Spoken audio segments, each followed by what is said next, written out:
From the center of the galaxy, this is ForceCenter, show about Star Wars, pop culture, and the ultimate adventure, life itself. I'm Ken Napzok.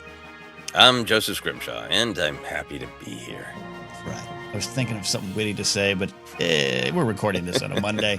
There's no wit on Mondays, but this is going to be released Wednesday. Yeah, we'll drop the wit in later as a post-production kind of thing. Yeah, fix it in post. Hey, today is our question of the Force episode. We pull questions from our Patreon page, and we endeavor to answer them. And today we got one good question coming that's going to, it's a big one. I even as I speak, don't quite know my answer completely. But before we get all that, remind you that today's podcast is brought to you by our shop on Fourth Wall. Check out our merch store. Pick up a T-shirt. Help support the show and represent ForceCenter out in the galaxy. You can let us know if there's something on that list that's not there that you'd like. We'll try to get it into the shop. You can go to ForceCenter-shop.fourthwall.com, ForceCenter-shop.fourthwall.com. We are holding steady on Patreon, which is great. We love our support, but we still have a little goal to edge it forward. That is right. We want to thank everyone again for helping us get to our goal of over 400 and then 407 paid patrons by the time of the release of The Mandalorian and Grogu. And that worked so well. We really need the support right now, and we so like having more people in our community. So we've got a new goal of reaching 417 paid patrons by the time of the announcement of the physical media release of The Mandalorian and Grogu. The thing about marketing is to make sure it's quick and easy and snappy. Yeah. But I've learned I can say long things, and then Ken will find a way to make them quick and easy and snappy. I mean, not on a witless Monday recording session. I don't got it. From there, the Discord is a poppin'. As I said that like a boomer. It's a poppin'. So pop on in there and connect with our community there. We actually going to continue some live adventures. We might talk about it on the live news show as well. But I think it's good to just check back in midweek, Joseph, and talk about some big news that you've got and are sitting on and what you can share of it. But it's good stuff, and I'm sure it's part of your life adventures right now. Yeah, working away on the release of our horror film Dead Media, which has a distribution partner now called Antenna Releasing, and I encourage people to just go check out Antenna, check out their list of films. The website is Antenna Releasing, and we're going to be beginning a road show on July 18th. Tickets and more information about that will be coming, but we're going to start here in Los Angeles, and we'll end up back in my home state where the film was filmed in Minneapolis. Much more on that to come. If Ken's okay with it, once I have the details, we'll put an ad at the top of the podcast and everything. So you'll get sick of hearing about it. It'll be great. One of my Star Wars adventures, Ken, is I'm thrilled by that news. Lots of great stuff going on. A lot of stress in the world and everything, right? And I had a day last week where I was just like, I really need to take a walk because everything was getting to me. And I know that there's this truck in my neighborhood, but I always forget about it. And then I seem to see it when I need it. There's a truck that has a Grogu doll on the dashboard that is sometimes parked on my block. And sometimes Grogu's doing okay, but sometimes he slips down. So his head is just plastered against the screen. And he's just like staring down like, what have I done? What have I become? And it made me laugh so much. It was the perfect moment to see depressed dashboard Grogu. Dashboard confessionals, dashboard Grofessionals. Did I kind of do a wordplay or a pun? Oh no, not a good one. That's great. Yeah, Grogu capturing the mood of all of us. Yes, as we're halfway through the year. They put a what event at the White House lawn? It's there. That's a good adventure. Yeah, great news. For what you've been working on so hard for a couple of years now. And I'm sure the idea has been in your brain longer than that. So this is one of those long journeys. Yeah, no, I mean, the journey to make a film since I saw Star Wars. Yeah, long time. Yeah. How about you? What are your life adventures? Did you see any cars that made you feel better about life? Yeah. There's a Cybertruck I see all the time in my lot of my mailbox center, and I'm like, at least I don't currently have brakes on my car, and I'm driving it because I can't afford to fix them. But I'm like, I'm still not in a Cybertruck. That squeaking on the brakes is better than what they got going on. No, aside from that, no, things are good. Just working hard and put my head down. I will be at Comic-Con for the first time in 2 years. I did not go last year. Part of Jen Sturger and Mark Ellis's comedy show at the Yellow House, which is in Gaslamp as well. It's a Thursday night show, 7 p.m.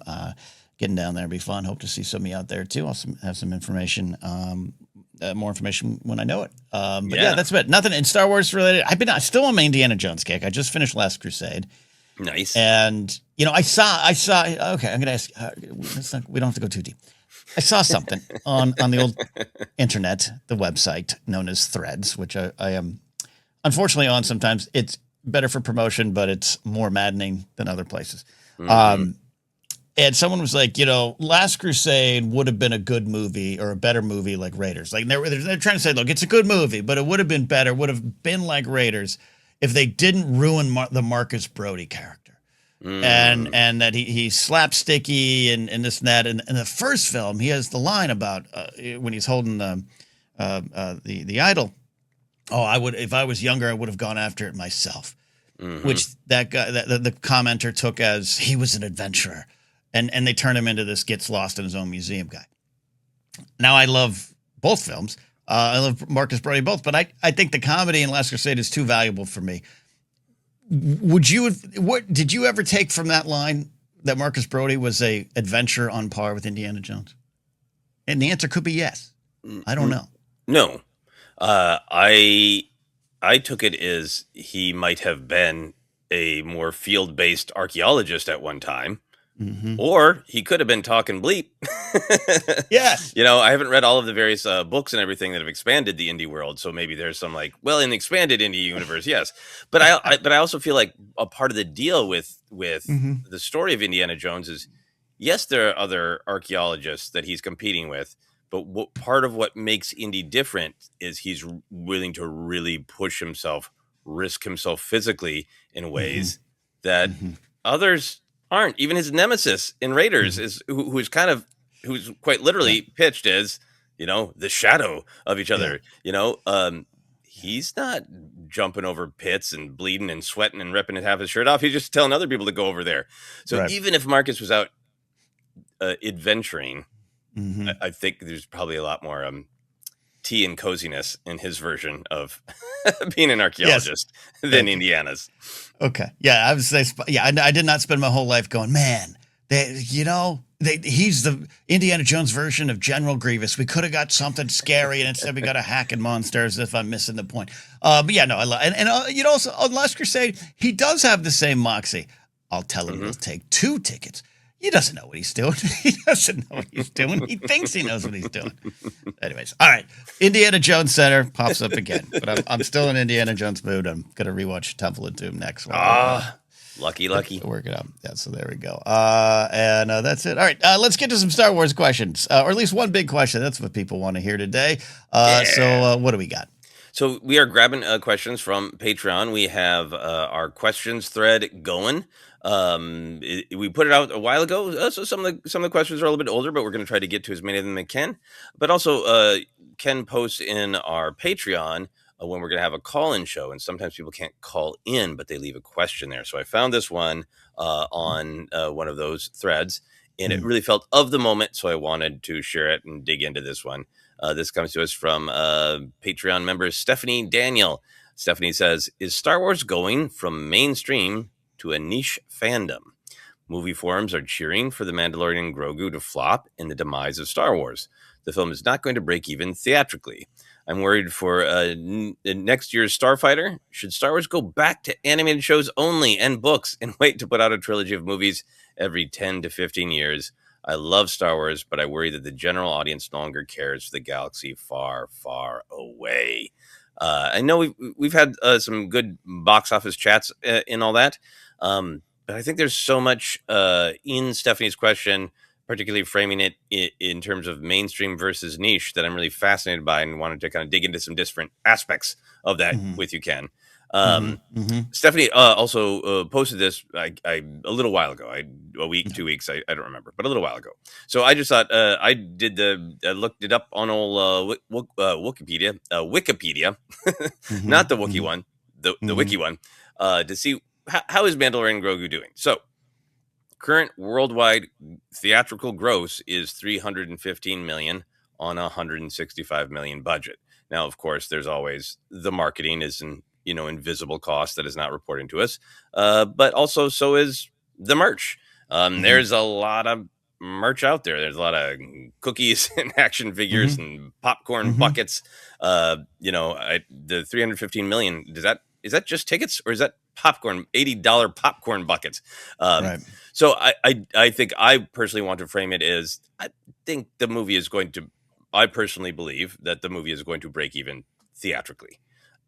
It's still a question of, what does it mean that a Star Wars film is not a blockbuster, even if it breaks even theatrically, but isn't, it's also currently the seventh highest grossing film of the year right now.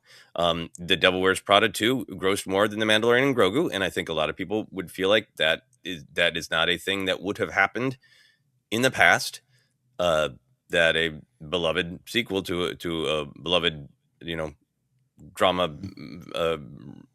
I don't even know how to describe. I've seen The Devil Wears Prada twice, but I haven't. I don't know exactly how to describe it. A dramedy? A dramedy? A dramedy about fashion? A camera? It's more of a coming of age, facing your mean boss. Why fashion? Anyway, we're not going to turn into Devil Wears Prada Center. Point is, I think it's this fascinating kind of push-pull between, I don't think the film is like a total flop, but it's not a runaway blockbuster either. And I think there's this ongoing sort of tension that Star Wars should be a blockbuster or it is a failure. So I just want to start there. How much are you feeling about that sort of push-pull? Like, even Solo is a different thing. They spent more to make sure that they got the movie that Lucasfilm wanted to release, and it didn't theatrically make its money back. We're in a slightly different place with Mandalorian and Grogu, where they kept the budget very low. I could be wrong, but I think it's going to break even. I mean, by numbers, it has. So it feels like they tried to make a slightly smaller movie that's okay if it's not a runaway blockbuster. So how are you feeling about that? Look, I wish it'd become the summer of Mando, right? I wish the Mando Grogu fever had swept the world, swept the nation, and this was a surprise box office smash. And the reality was it wasn't. I don't know if it had a greater chance, or it had a better chance of doing what it did versus, my dream of a Mando summer is what I should say. But also, I still think the vibes are good. I still think it's a win. I still think it will make some of its money back when it's all said and done, especially after it gets to streaming and the numbers and the views come back in for that. You're right about the toys and merch. And also, we are in our own little bubbles, but that the negativity does find its way into those bubbles. And I'm absolutely seeing less of it with the Mandalorian and Grogu. Yeah, I'm suspicious of my own algorithms then. Maybe I should go into Reddit. But I just, even today, was, waking up slowly and looking at people going, this was a great, fun film. What else did you people want? Like, there's a lot of that. Again, do I trust everything I see in social media? Do I trust that it's, for my eyes only or not? I don't know. But I think the vibes are good. And I think that more people will see this. I just wish it was, Barbenheimer. That's never going to happen again. There's a lot of factors. We've talked about it. Some people don't like or agree with some of the factors of the economy and that kind of stuff because other people go see other movies. This back room's an obsession. I think indie low budget or not low budget in a, just lower budget horror films have a better chance of doing well, a better chance of catching on in a different way with audiences. I think it is a little apples and oranges to me, but I don't know. Yeah, I mean, as an indie horror director, what do you think? Yeah, I mean, that is horror. Horror goes through cycles where the press says, "Oh, horror's having a moment," but financially, horror has been having a moment since pretty much the beginning of cinema. It is, yes, it can be done on lower budgets, and it does bring in both younger audiences and older audiences who've grown up with horror. And I think what we're seeing with Backroom and Obsessions, there's lots of factors to it, including the freshness of the ideas and people's response to it, but it's also the word of mouth. And I think there is something joyful in discovery, and that Mm-hmm. Star Wars can get good word of mouth, but it isn't going to be that same like discovery, um, Right. you know, factor. And both Backrooms and Obsession are currently behind Mando on the list of highest grossing films of the year, but they might Mm-hmm. overtake it, Right. and they will certainly overtake it in profitability.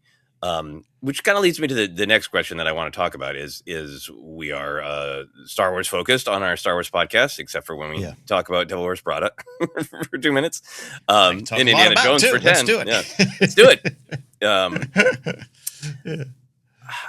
Yeah. I am working through for myself to separate out how much of this is about the Mandalorian and Grogu, how much of this is about Star Wars, and how much of this is just waning enthusiasm for blockbuster IP and sort of Mm-hmm. a Mm-hmm. natural change. Everything ebbs and flows. Westerns were go to, and then they Mm-hmm. weren't. Musicals were go to, and then they weren't.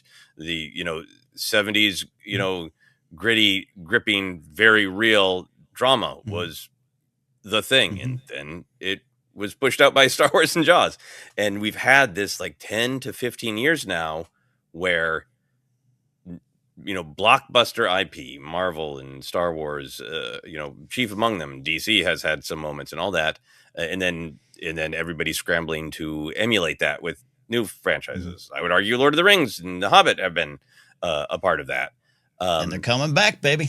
and they're coming back, right? The And hunt for Gollum. Yeah. many people, even those of us who are fans of those stories in those kinds of movies, have sort of bemoaned that. Great, we'll keep seeing Marvel movies. We like them. Uh, but could you also make some smaller things, some indie things? Mm-hmm. Um, and we're seeing some of those smaller indie things explode right now.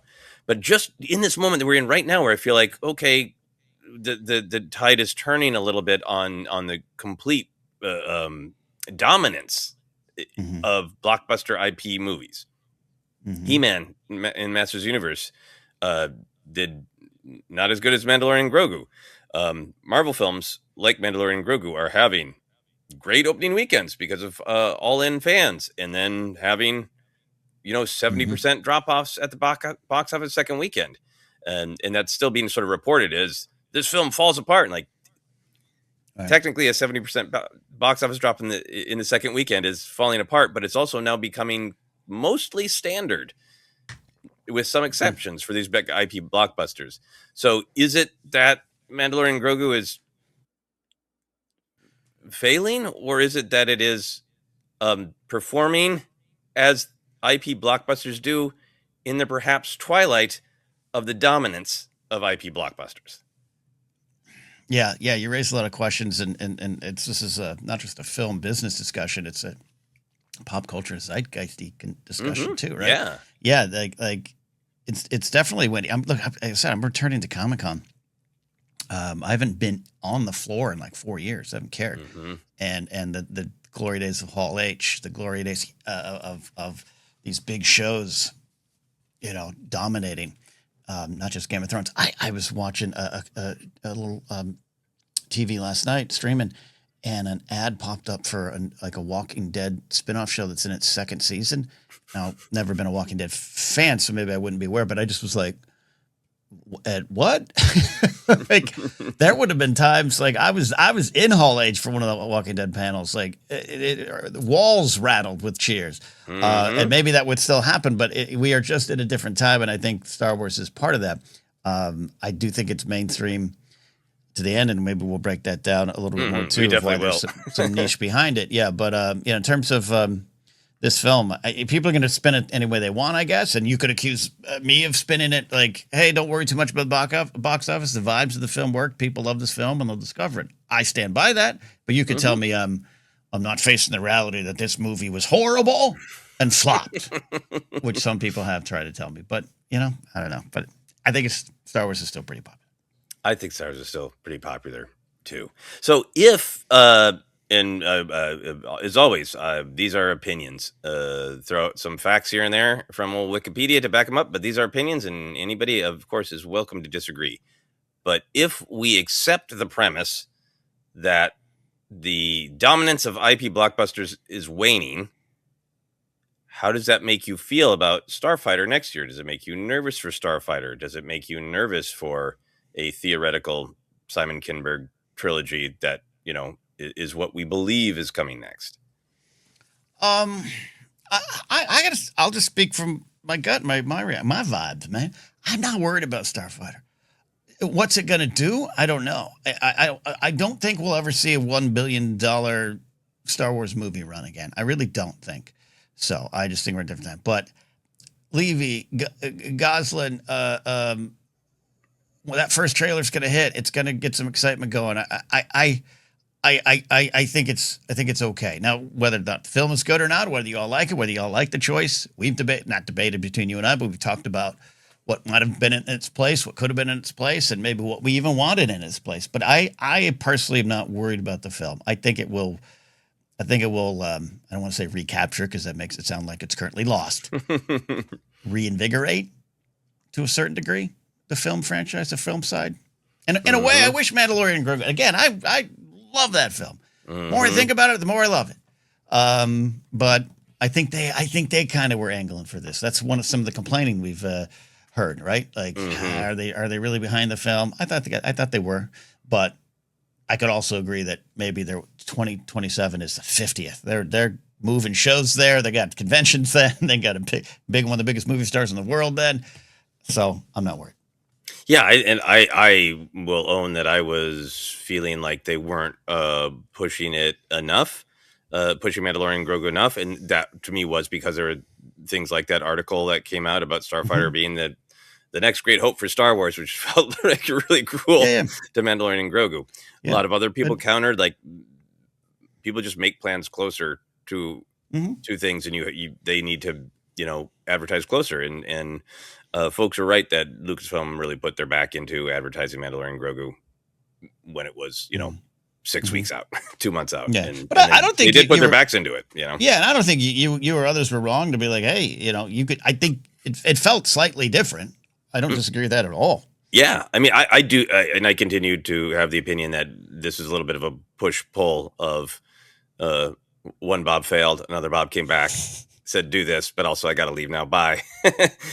From Bob to Josh, I think there's been a little bit of, The time of the Bobs has ended. The age of Josh has begun. Yeah. I think Starfighter has a good chance. I think there had been this a trend where people were really devoted to an ongoing story. I don't know. I think the success of Marvel will be analyzed for years and years and years. The success and then the diminishment. And I think, to me, I continue to believe that the success of those early Marvel films, by early, I mean like the first 20, 15 to 20, whatever it was, to Endgame, they adapted comic books and introduced mainstream film audiences to the joy of, we meet Captain America, we know what he is all about. We met Iron Man, we know what he's all about. Now these characters become richer as they slam together and collide, and I think those films, the majority of those films were in my opinion, very well made. But I think cynics can be like, oh, they put out another, heroes in their leather underwear punching each other movie and everybody goes. Like, no, this is just storytelling 101. People invested in those characters, in those relationships. And I think, in the after Endgame, there's lots of debate about which movies are good or bad, and people have all their opinions, but they lost the thread of that connective tissue of people being invested in characters in a saga, and the soap opera of it, going back to Dickens novels originally being published as serialized things, and everybody just going like, what's going to happen to Pip?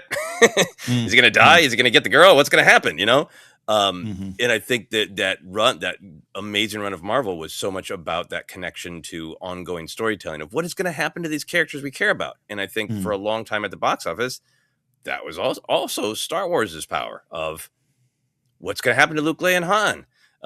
Is Lando going to turn out to be a good guy in Return of the Jedi? Like, can Luke ever beat Darth Vader? And then like, oh, how's Anakin going to fall? How did it happen? Just like all of those threads. Maybe people are like, is it going to work out with Anakin and Padme? Mm-hmm.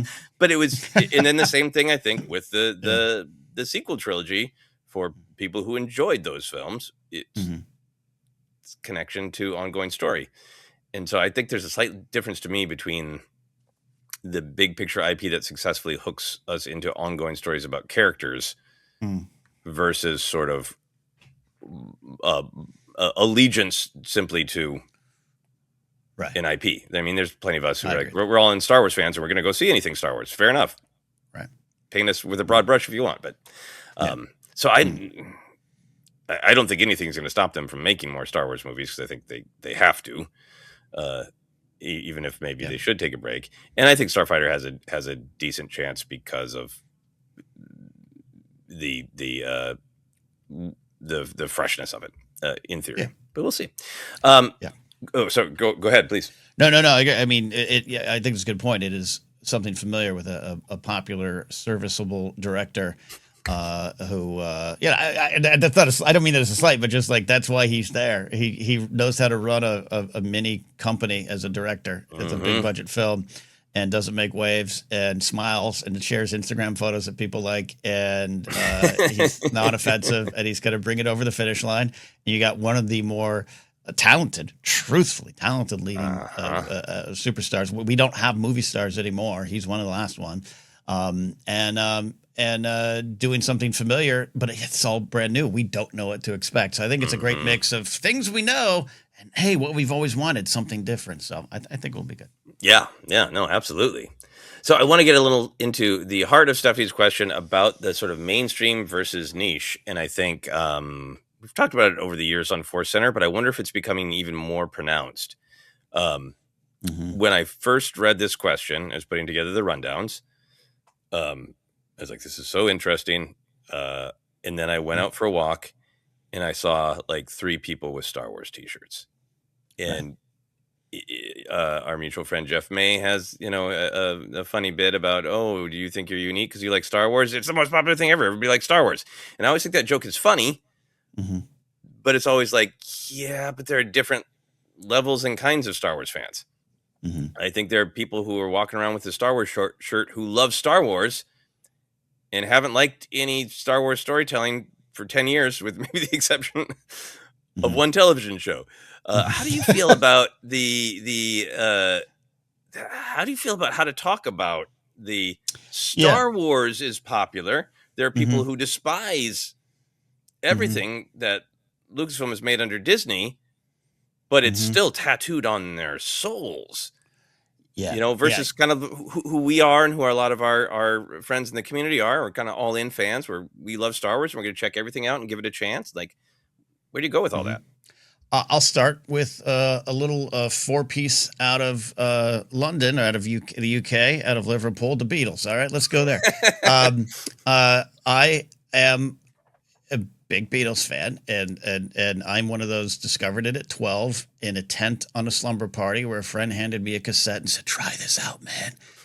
And I'd known of them, and I had a weird, the Rarities album, which had 2 songs in German, and I was like, I don't know what this is, but Sergeant Pepper was it was like 1987.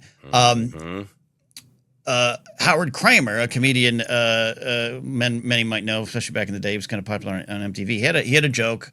And I used to see them in 2000s, and he'd be like, "Oh, what are you wearing? A Star Wars shirt? Or excuse me, what are you wearing? A Beatles shirt? Oh, you're a Beatles fan. Oh, that's great. Why don't you just have a shirt that says food on it?"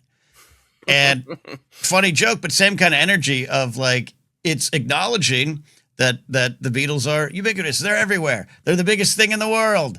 And you're not part of something special, but at the same time, it represents that someone's like, I love this. This is me. I love this band. They speak to me, man. And I think Star Wars is in that spot for me right now.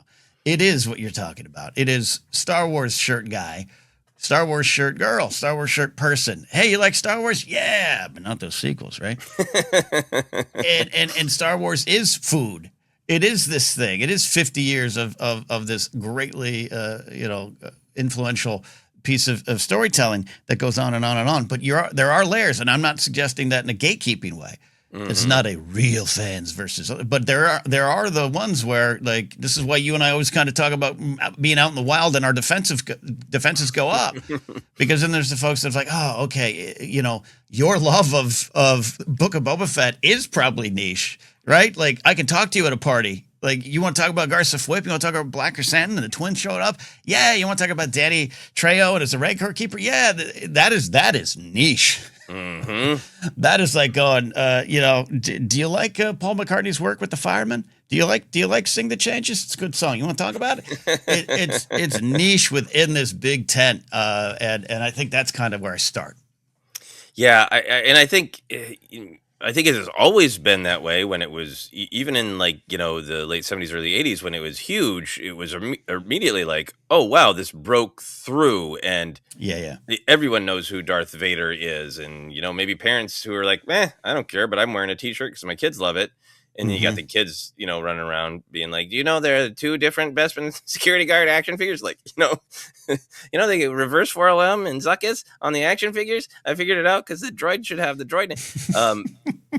Even back in the day, right? There was a sort of like divide between this has permeated popular culture, and everybody knows who Luke and Han and Leia and Vader and 3PO and R2 are, versus, at that time, mostly, the I guess younger folks and sci-fi folks who are all in on it. I just think that has become even more. I think that's still there. There's a general, Yeah. yes, food as the T-shirt. Star Wars is one of the most popular things ever. And then there are different like sort of levels of all in fan. And then I think the thing that's almost different is then within that, even within the all in fans, there's such subdivision because Star Wars has told many different stories now rather than just a trilogy of stories with some books and comics, where you can be walking around with a Star Wars shirt, you can be an all-in fan, you can know who Pog the Lesser is, and then say, but I just don't like Jon Favreau's storytelling, so I don't like any of the Mandoverse. I don't like any of that, and I'm not going to this movie, And you can have people who are like, I haven't watched Star Wars in years, but I love Grogu, and I didn't really care for Andor or whatever. I found that boring, but Grogu, like, I don't know. I just feel like because they've offered us more things, the number of tastes of I love Star Wars, but I'm not gonna go out of my way to see that part of Star Wars, Right.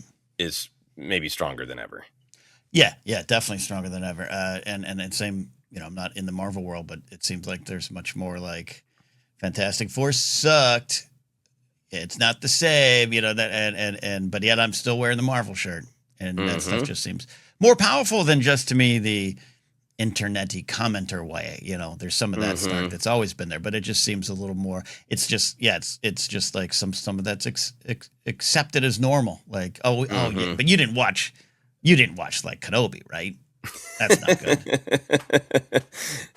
Yeah, I just had someone text me the other day, like, "Hey, I'm watching the series Ahsoka, the Star Wars series. I liked it. I'm really enjoying it. Did you watch it?"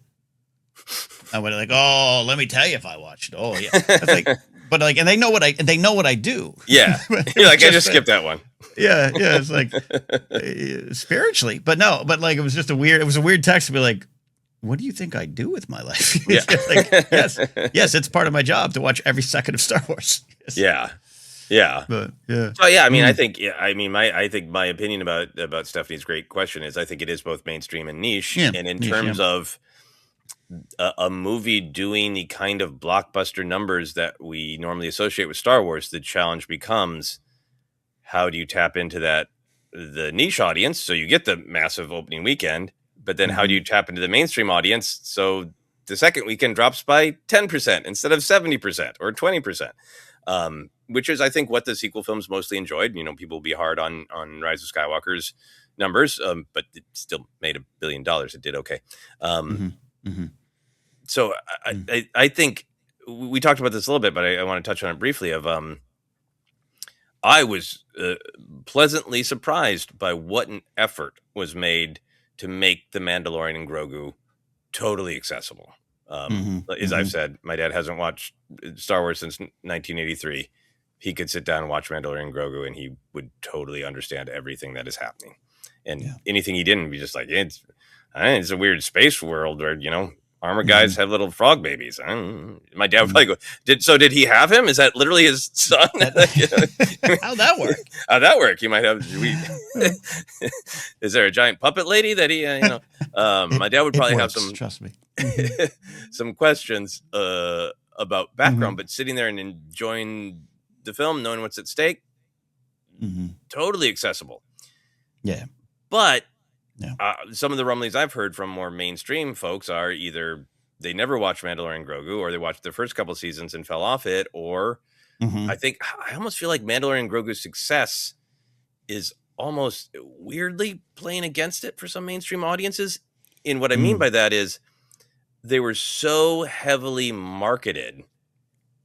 They're so visually in our lives that I have encountered with conversations with, mainstream fans or more casual Star Wars fans with like, they're just everywhere. They're just these marketing tools. Like you go back and watch the show, the 3 seasons of that show in the Boba Fett episodes, like there's so much heart. People fell in love with them, so they got marketed massively. But there's this grumble that is like, oh, they're putting out a movie with those guys who are on my kid's lunchbox. They were on my, the oranges that I buy for my kid. They're putting out the bedsheet frog's got a movie. That there's almost a relationship with them that I have personally heard of. Like my relationship with them is that they are. It's like there's a movie starring the Nike Swoop is the attitude that I've encountered from some people because they either haven't watched the show or they haven't watched it in a long time, and their emotional connection to the characters has dissipated, and they have a grumpy connection to them as marketing tools. How do you feel about that? I can't wait to see Swoopy, a Nike story. It's gonna be great. I haven't experienced that directly, but I have heard rumors of that. But I think the other way around is like, oh, my kid loves it, which is also can be very backhanded as well. But I'm also great, good. Let's get them, hook them young. And that's just. I don't know. We grew up in the era of toy books, right? Like, ask those people, like, did you like G.I. Joe? Yeah, I love G.I. Joe. Oh, you mean the big commercial to sell toys? That literally is like kind of the opposite of what you're talking about. But I think there's some of that too. I think that's part of the Star Wars is so mainstream, it can be overlooked. It is just that, like, I never got into that. Because a lot of people, when I have those conversations of, I've never really got into that, they were kind of like basically like, I didn't want to join a cult. I chose not to. Like, okay. Yeah. No. My Star Wars t-shirt. Star Wars, it's not a cult. It will be, I think, invite some questions. I think that Mando and Grogu being accessible, I think it has a great heart. I think it has great ideas. I don't think it has huge galactic stakes. I think it does move the characters forward, but in a very subtle, gentle, Favrovian way. It's a very specific storytelling style of Favreau, but it is so accessible and so fun. I think it will pay off in the long run, and I think it will accrue fans over time, and I think it'll do really well on streaming, and I think it'll do well on physical media. And for a movie, they will release it on physical media still. So, do you think that the film will build fans as it goes?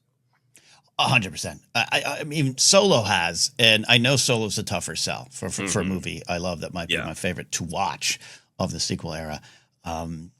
I absolutely think. I think you're going to have a lot of the, I didn't get to see it. Oh, I was told not to see it. Oh, I thought it was bad, or I didn't watch the show. I didn't see it. I think you're going to see more people jumping on as they go along, especially as it gets to stream, and folks just want to sit down on a Friday night and watch a Star Wars picture, and this come, I didn't see this in theater. Let's watch it. I absolutely think you're going to see more of that, both in general and those that do have the Star Wars shirts they got at Target. And no shade, I own a couple of them too from back in the day, but who just didn't get out to see this. I know those folks. One of my good friends, months later, I finally saw Solo. I loved it. Why didn't you see it? I heard it was good. That we didn't. No one needed this film. I didn't want to see it. That was good. So you'll see that. Word of mouth is still extremely potent these days. Wanting to be a part of the conversation is potent. So we talked a little bit about the accessibility of Mando. So my last question is looking forward to the next challenge of Starfighter. And now Starfighter is going to have the debate over how successful or not was Mando and Grogu hanging over it. Do you think that Starfighter's, in theory, accessibility is going to make it work? Because it isn't tied to a television show that's been running for 5 years. Ryan Gosling's character has not been printed on anything that can be printed upon the way Grogu has. In theory, it's a one-off with really no baggage. Do you think that will help make it a success? I think it gives it a better chance in the way, if they handle it right, in terms of marketing as well. I'm not a marketing expert. I loved a lot of stuff they did with Mando and Grogu, and was confused by some of it too, though. Not the Super Bowl commercial. I effing loved it and loved the decision. But, like, they are going to have to be like, hey, Star Wars film, like you've never seen before, with the people we were just talking about. They're going to have to get that to my dad, right? They're going to have to get that to your dad, as if you were too busy to tell him. And that would be the challenge. And this becomes the big test of another part of this question of just like, has society or pop culture moved on from Star Wars in a general sense? I think you and I'd say no, but I also think there's some nuance to that as well. It's maybe hard for me to even say, of just like, in a way it has. In a way, other things are more interesting to people. We are more broken off into our algorithms, all those kind of think PC kind of topics you hear about. There was just an artist who passed away in that helicopter crash this week, Oliver Tree. No disrespect. I had not heard 1 second of him. The poor guy, so sorry, he's had millions upon millions of views. And I didn't know it's not a comment on his talent. It's more of a comment on that is just the world we live in now. And I think Star Wars is fighting through that kind of stuff too. And how they find ways to market that is going to be interesting. And Fortnite is the way. It's like Fortnite is one part of that. Because that's where that's where the guy blew up. This Oliver Tree blew up because one of his songs got popular in Fortnite. I play Fortnite. I didn't know him. So I think you're going to have the Ryan Gosling Starfighter skin in Fortnite. You're going to have to find the different ways to do it. If we can get a Ryan Gosling song on Fortnite, I think that's going to do it for Starfighter. Yeah, I think I'm very curious to see if they would be willing, because the rest of this 50th anniversary year, including the re-release of a more original cut of Star Wars, we'll see exactly what it is that they're releasing in theaters. A lot of it is going to be nostalgia based, but I think it will work to get people, to get the mainstream audience excited about Star Wars and just feel like this is a year-long celebration of Star Wars. I wonder in that celebration if they'd be willing to just kind of plaster giant neon stickers on Starfighter that says new. That is, I don't know. I kind of feel like part of this whole conversation for me, maybe my final thought is, it's just like we're in the middle of a long-term relationship as a culture with Star Wars, and we used to like we started very intense with the original trilogy, and then a lot of passion, and 108, and then a lot of passion, with the prequels, different kinds, from love from younger generations to acrimony from older generations, and then some of us cheated on it with Matrix. Yes, and then didn't want to talk about it when we also didn't, as a culture, generally like the Matrix sequels, which we can also do Matrix Center because anyway, I do like the sequels now. And then the sequels in the whole Lucasfilm era was this huge explosion. But now we're 10 years into this relationship with Star Wars as a culture, and it hasn't gone away. And I think we are in the throes of a relationships take work. you know? Yeah. And this is not necessarily exactly what Stephanie asked. She has so many wonderful things in this question, but I worry that general audiences no longer care for the galaxy far, far away. I think in some ways that you and I are expressing that's somewhat true. I think not just about building for the future, getting younger fans, but going back to what I described about the Beatles. older generations, including my parents, didn't force them on me. They forced Debbie Boone and contemporary Christian music on me, and I didn't take to it. You're such a huge fan still to this day. Yes. Would you like to sing along to Amy Grant's El Shaddai? We'll do it. Though when Amy Grant went secular, I was told to burn all the Amy Grant cassettes we had. A lot of fire, a lot of fire and brimstone. But I truthfully discovered the Beatles organically at 12 years old, as if it was a brand new band. And this is 87. They were still not that old, not that far in the rearview mirror. But I discovered them, and they became mine, shared with millions of other souls. Star Wars, you and I have always talked, and Jen here over the years, of a shared, unique experience. And I think that the future Star Wars, the success of Starfighter might have a lot to do with, can new fans discover this organically? And we do have that every now and then. And I don't always believe every YouTube thumbnail that says, I watched Rogue One for the first time. What's a Star War? I think some of that's bullshit. But I also think some of it's true, Like I think I can buy some of it. We've run into those folks. There's some folks even in the public eye. I remember on Last Jedi. I'd never seen Star Wars till Last Jedi. I wanted to check it out. I'm a huge fan now. That can happen.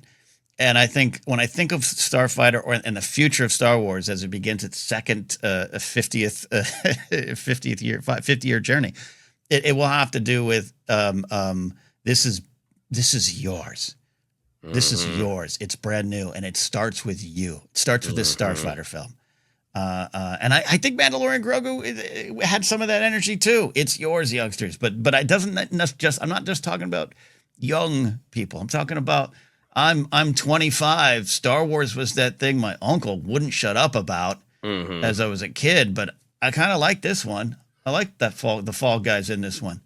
Yeah, I mean, I think if the film works well and hits and people enjoy it and it is a fun thrill ride and nobody feels like, oh, I'm confused about was the brown-haired girl in Rogue One the same as the one in Force Awakens, the joke that we've talked about before, that truth that happened a lot. Truth. And there wasn't any like, do I need to see 3.5 seasons of a TV show on a streaming service? Like that, a little bit of baggage that Mando and Grogu carried with it in terms of perception, but not the reality of watching it. If they advertise super strong, you don't need to know anything. Just walk in and watch Ryan Gosling have some space adventures. Don't worry about it. And people relate to the film, and there's word of mouth.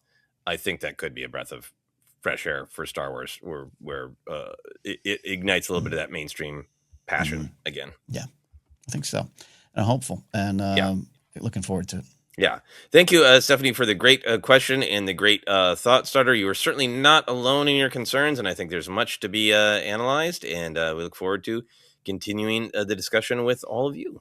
Yeah, and as always, Joseph and I said, well, I'll do about 30 minutes today, so welcome to nearly the full hour of breaking this question down, because I thought it was a great one.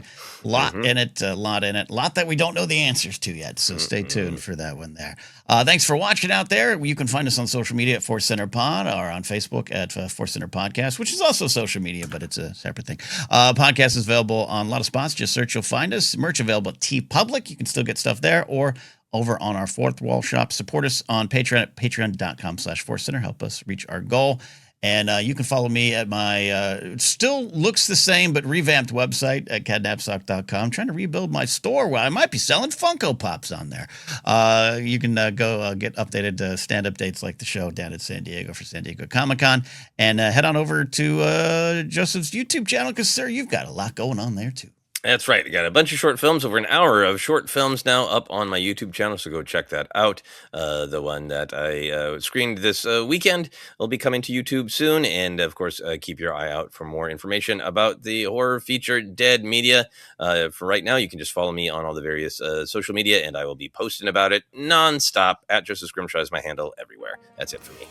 Yeah, when you're watching Joseph's stuff, don't forget to like, subscribe, but also, if you can, hype the video. That really helps. And you can do that for us, too. Subscribe if you haven't already. Like, comment, hype the video as well. We are all playing the algorithm game, whether you like it or not. All right, that is it. We'll see you next time here on ForceCenter.